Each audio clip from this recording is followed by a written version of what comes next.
feel the difference. So they will be so doing it, you just need to endorse, then happy to do so.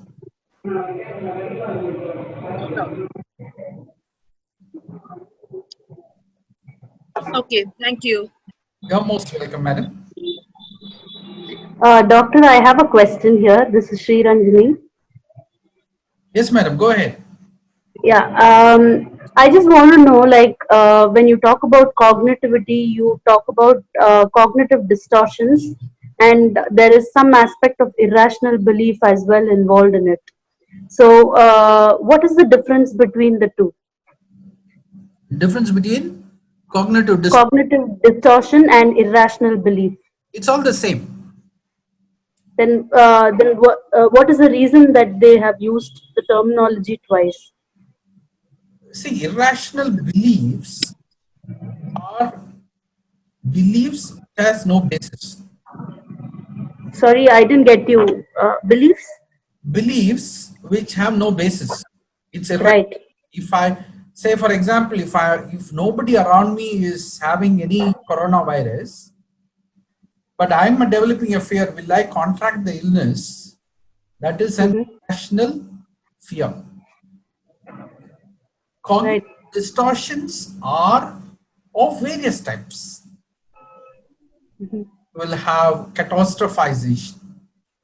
That is, will I get coronavirus? Then will I be admitted in the hospital? Who will take care of my house? My entire household will be split apart. So they catastrophize. So irrational belief is one part. Cognitive distortions are much more specialized form of understanding the beliefs and even the process. Okay. So, for example, overgeneralization. Right. Overgeneralization happens when patient kind of extends the risk. Someone has got in my community, now everyone in this community will get, that's the end of, there is a conspiracy theory that's going around that 50% of Indians will be infected by coronavirus by a year's time. So this is overgeneralization. We don't know whether this is going to happen or not, but these are irrational beliefs. Okay. Okay. Thank you, doctor. You're most welcome. Yeah. So just in line with what she asked just now. So do you think the irrational beliefs which you just now mentioned, it's a part of cognitive distortions as well? See, any abnormal thought process goes into this whole spectrum. Distortions. If you give me a irrational thought, then I can focus and analyze and tell you what is the distortion that is there. Yeah. So do you see that it's all like a part of cognitive distortion? Exactly. When a person starts moving away from the normal thought process, see, basically, the way the mind works, if there is a neurochemical change or if the mind is disturbed, then your mind starts working in a very abnormal fashion because associations are not made properly. Basically, it's all about associations. I see. People who have travel anxiety. What is the anxiety? The vehicle in which I'm going will meet with an accident. A train, it can be a car, it can be a motorbike, it can be an aircraft.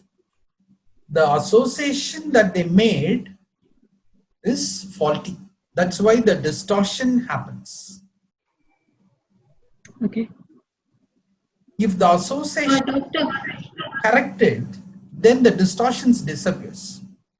That's why in schizophrenia and major psychotic conditions, association is a very important aspect which kind of derails in them. They make faulty associations. I see. The minor form of it are irrational beliefs. Okay. Doctor, just continuing on the same thing, when somebody justifies defense or says this is not a distortion, for instance, they're doing mental filtering or emotional reasoning, and when we point it out, hey, you're looking at it, you're maximizing it, minimizing it, catastrophizing it, and they say, hey, that's how you're supposed to do it, and this is not a distortion, this is healthy, this is how you're supposed to live life, otherwise, how do we make them see it as an unhealthy belief or a practice? See, it will be nicer if we don't tell them Right, right. a distortion, Hmm. because you're not validating their. The second thing is, if there are people who are little confrontative, they will Hmm. start an argument with you. Right. They'll try to justify, particularly cases of marital therapy where another party is also involved in the entire scheme. So sometimes it's better you keep certain information to yourself. Sure. Just project the correction that they need to make in the thought process. Okay. Makes So sense. sometimes we don't tell someone that they are at fault, but we tell them what they need to do. That helps. Sure. So the same technique, maybe you can use it here. Okay. Makes sense. Doctor, Sri Ranjani, I'm so sorry. I will come back to you. Sri. yeah, sure. I'll wait for it. Yeah, doctor, I have a doubt. Yeah, Kavya, Yasmin wants to ask. yeah, okay, let her ask. Hi, Kavya. Hi, sir. Hi. Good morning, sir. Good morning. Good afternoon.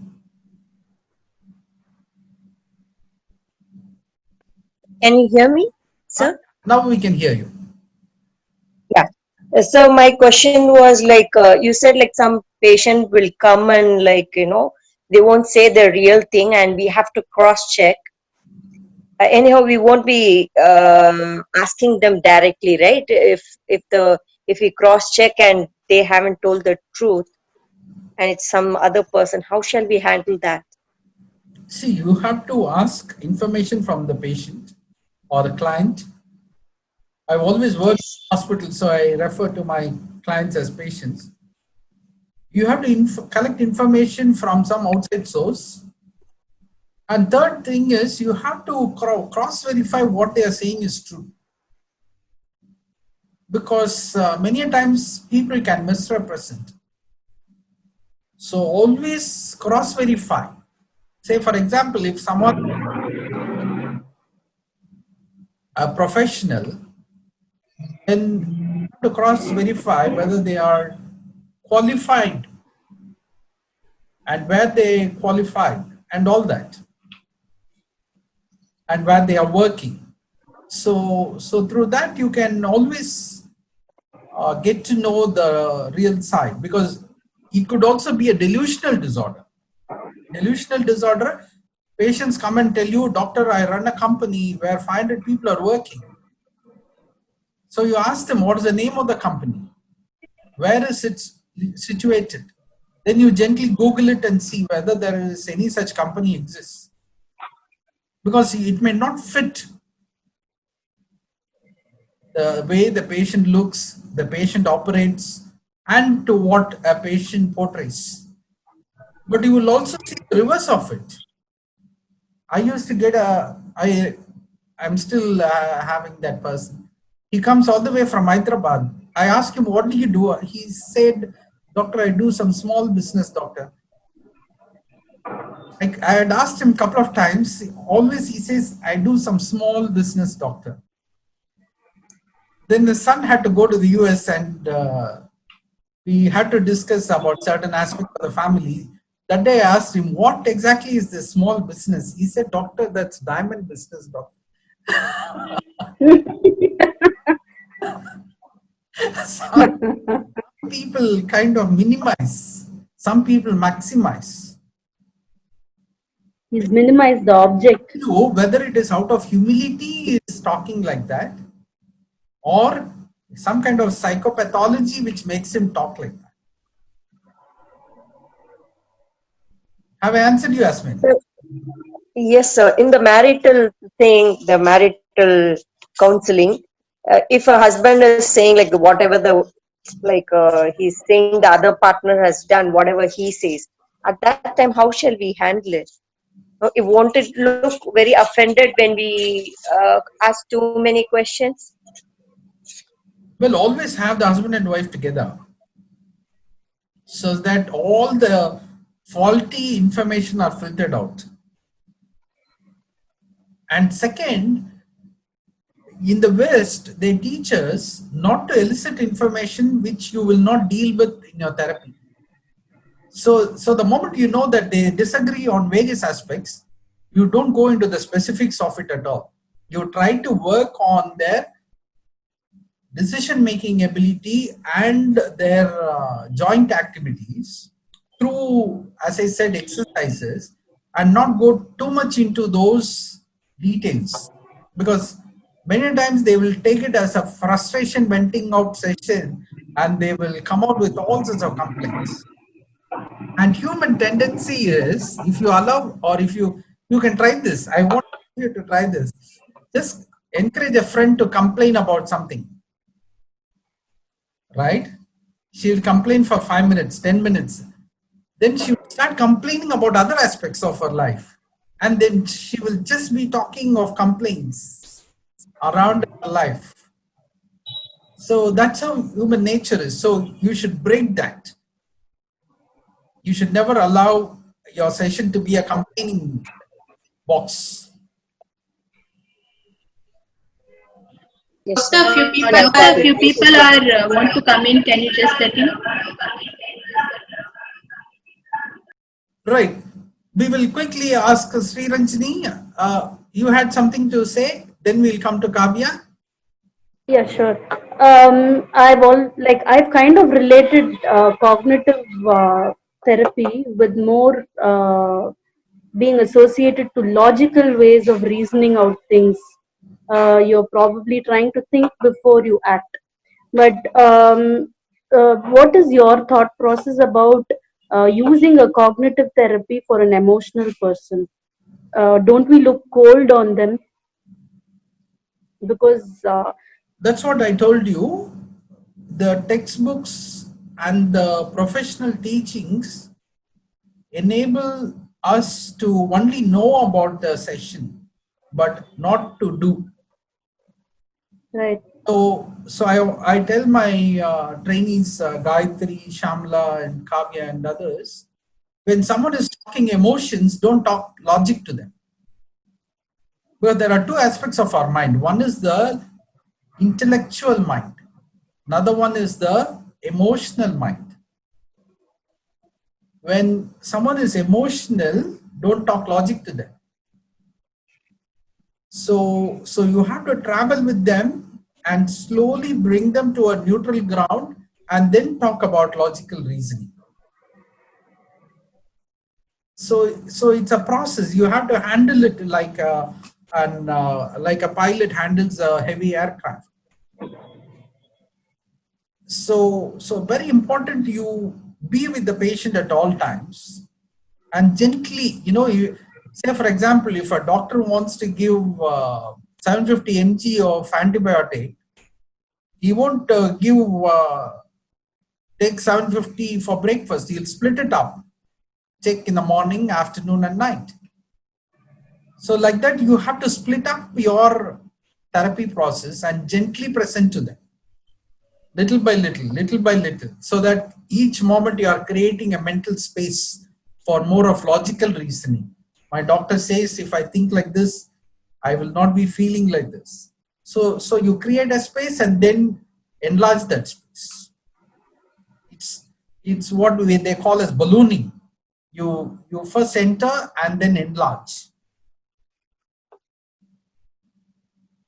This is a medical terminology, ballooning effect. If you go and try to Google, you will not find it. And you will wonder what was that Ravi Samuel was saying. No, I get what you're saying, sir. I'm able to get your point. Yeah. Thank you. In angioplasty, they do that. Yeah. I have a question. Gayatri, It is. Gayatri, just a minute. Kavya has got something. Yeah. Yes, Kavya? Yeah, sure.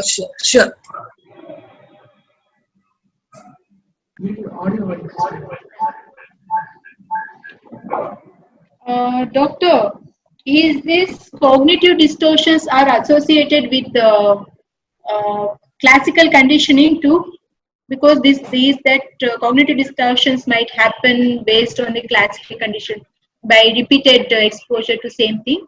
Absolutely. Absolutely. Certainly, yes. Doctor? It can be associated with the, yes.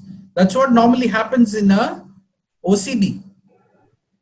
If I wash my hands, what will not happen? The son who is traveling in an aircraft will not crash.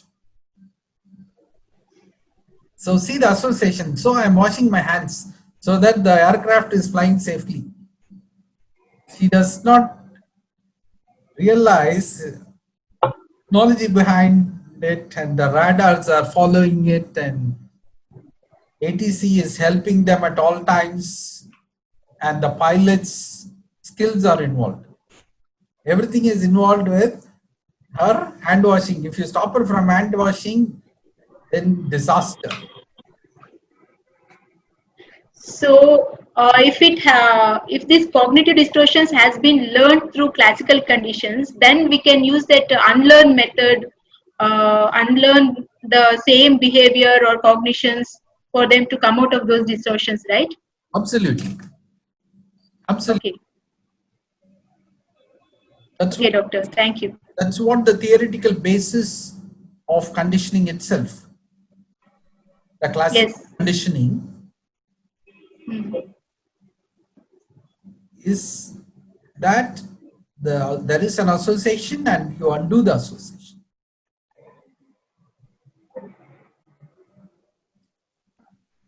Okay, doctor. Thank you. Sir, my question is, if there is a couple coming with a problem stating that husband is an inactive behavior person and wife is more of feeling and thinking person. So whatever the wife says or do, the husband is least bothered. He always say like maybe the work is more important. The standard answer comes from the husband is the work is more important, and for you people only I am earning so much. So then later all the questions are diverted to the wife itself. It's your point of view only. The way you see matters. The mistake is not with me. If those type of person is there, how to handle them? Well, you have to go for marital therapy because lots of cognitive structuring required. The therapist will enable the person to engage in the marital process. See, here, whatever you are saying is nothing but the one partner not engaging in the marital process. Yes. There could be reasons also, and sometimes one partner is over dominating, so the other person kind of goes and sits in the office and comes in the night to just eat and sleep, and then the next day morning he escapes back to work. So all those things will come out in therapy, and the therapist will engage both the couple to see what is causing this discord. Okay. Sometimes it will be very obvious. Sometimes it may be so superficial they will not know. Okay. So when in cases where they do not know, an outsider helps. Okay. A professional who is not biased sees that why the partner is not engaging, why is he not even talking, why is he always on his laptop, which means that he derives out of his marital relationship is very low. Why is it low? Wife may be all the time talking about financial problems. Wife may be all the time talking about children, their studies and decisions to be made, teachers and teachers badgering them and all that. So unless a common ground is set, unless the mutual exchange is rewarding, people will not engage. The same applies with your friends, you will seek friends with whom you can have a meaningful exchange. Others you gently avoid. Yes, yes. A patient came and told me that nobody talks to her. So I tried to map. You met X person, what did you talk to that X person? You met Y, what did you talk to the Y? You met Z, what did you talk to Z? So I mapped that. Wherever she went, all she was talking about was her issues with her husband. Probably it is reflecting on the friend's marital relationship or something like that. They start avoiding. The second day when she calls, nobody picks up. When she tries to ask for an appointment to meet, they say, I'm busy, I have to drop the child, I'm not at home, we'll meet next week, and the next week never comes. So I explained to her how she projecting her problems is kind of making people. Similarly, for those who suffer from loneliness, asocialization, you have to check what is it they are constantly thinking. If their mind is very negative with all sorts of negative inputs, obviously others will not relate to them. If you are alone and if you are distressed, it's a reflection that what you are thinking is not all right.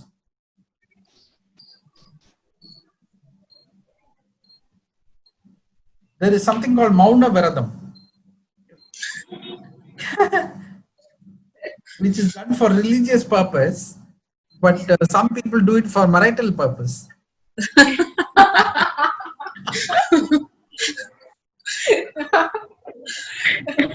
I can say that nowadays without any religious purpose, every day they are doing. I have one last question. Is there time to ask? You can go ahead, Yeah. madam. Okay. So we see, right, when we do the cognitive therapy, for someone just now you said, like she said, nobody talks to her, things like that. So when you do something called challenging the thoughts, right? So when it comes to CBT, you do something. So how fine it is different from confronting and challenging the thoughts. Just now you said you were like trying to decipher like what she's talking to her friends and what is the content of the conversation, things like that. So how do you say that? Like, what is the? I mean, especially when you say challenging the thoughts. So how different is it from confrontation? See, both are the same actually. You have to check whether they got any delusion. If they don't have any delusion, then you can engage these processes. If you challenge or confront a delusional patient, they can really get wild. So that aspect you have to clear. At the second level, your confrontation is a technique where the therapist is confronting the patient after having told him, I'm going to confront. I see. Okay. For a therapeutic purpose, I'm confronting, I'm going to make you answer my questions in a very technical manner. I may even question some of the basis of your understanding. Challenge is more a technique. We teach the patient to do it himself. Okay. We do a demonstration of how to do a challenge process, but in phobic situations, in OCD situations, once you bring down the distress aspects, once the patient's anxiety levels are low, OCD levels are manageable, then you can teach them the challenging method. You once don't wash your hands. See whether your husband reaches office. Challenge your own faulty thought process, OCD thought. This is the ritual. Okay. Don't try this ritual. If you say the same thing on day one, they will panic and run away. Yeah, I was about to say that. So it's all about like rapport building in the beginning, and then just making them understand what they're going to face, things like that. Exactly. Some people like conflict. I'm Okay. country. The biggest problem. Sorry, I'm not able to hear you. I'm seeing a couple from a nearby country. Okay. Can you hear me now? Yeah, I can hear you now. The biggest problem is husband wants to argue, wife does not want to argue. Mm-hmm. So they are having a major conflict. Doctors, Okay. the patient says, sir, my wife is not coming for any arguments. I'm very distressed. Wife says, why are you insane? Why should we argue? So people with different personality types. Yeah, true. You have to be very careful. So you should get a feel of how well they will handle such confrontation. Okay. Okay. And gently do it once or twice. Then Okay. once they get a hang of it, then go full flow on following these. Okay. So, Okay. So because I was trying to just tell someone who's going through some kind of OCD symptoms about like what I mean, the rapport has been built for like 4 to 5 sessions, and when I said like, so how far do you think it is valid, even something like that, then it started working negative for him, and he didn't. So that's why I asked you this, like when to do that and how different it is from challenging the thoughts. right. If I were you, I would have done it on the 16th or 17th session. Okay, that's the difference between you and me. You see, you're so experienced. Okay. Okay. So you have to consider patients fragile Okay. and be very sensitive. Hello, that's Sri Ranjani's daughter. Say hello to us. Hi. Say hello. Hi. So you have to be very careful, Mm-hmm. and I think you did the right thing, but too early. No, you know what? Sometimes we are like, we have people and we have a setting wherein we have to finish the sessions by 8 to 10 sessions. We are so much like kind of suffocated and forced to do things. So yeah, kind of. I mean, it's quite different from the practical thing also, right? So. Right. Yeah. So you see that for doing such kind of processes, you need a lot of rapport and trust, things like that. So it takes so long. Okay. And it's also Okay. a sensitive process. Mm-hmm. And you have to be clear about the entire process in your mind. Yeah, this is Yeah, that's right. the plan of action that I have. Mm-hmm.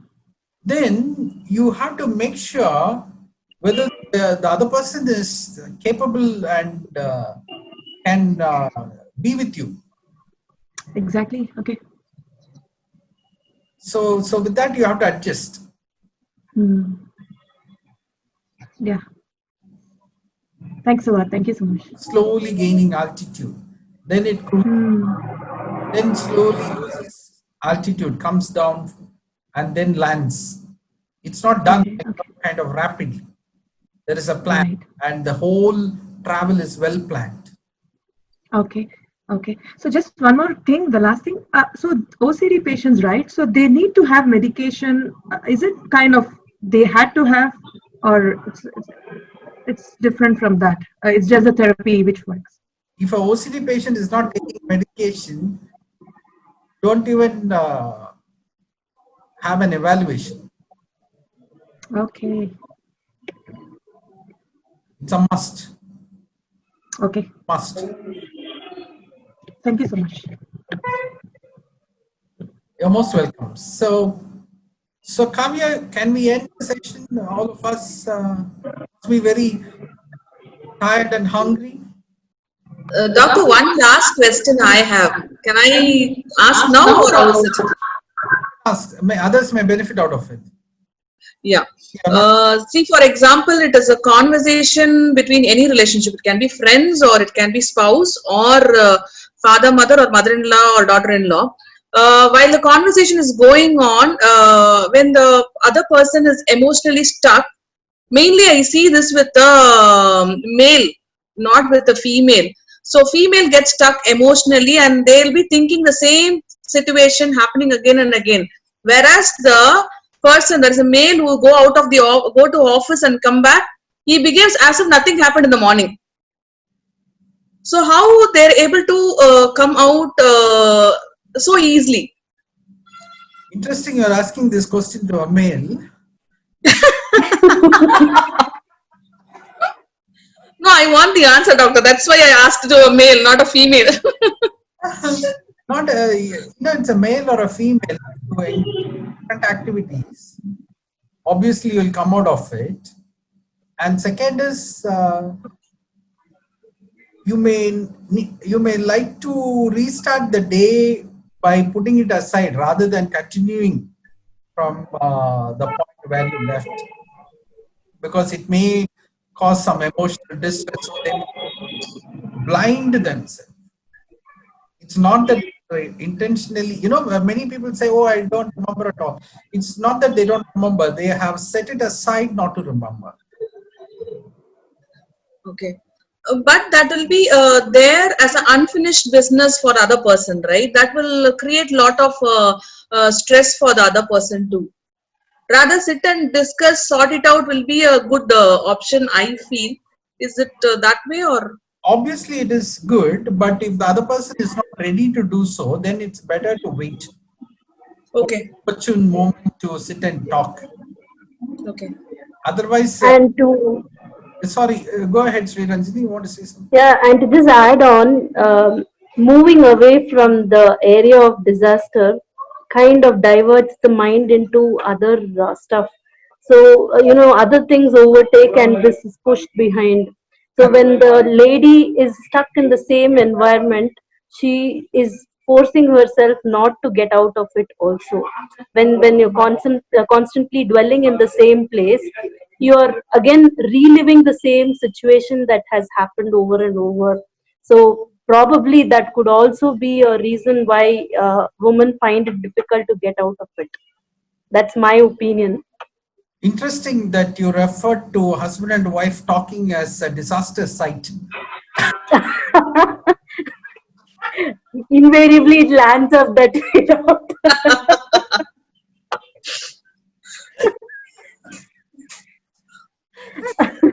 I can see everyone laughing, sir. See, it seems it's same for everyone. I think the situation is there for all the females here, except you, sir. So I think you are the right person to give the judgment for this. All of us say the same boat.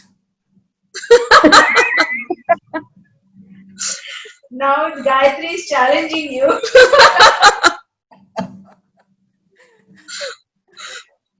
Yeah.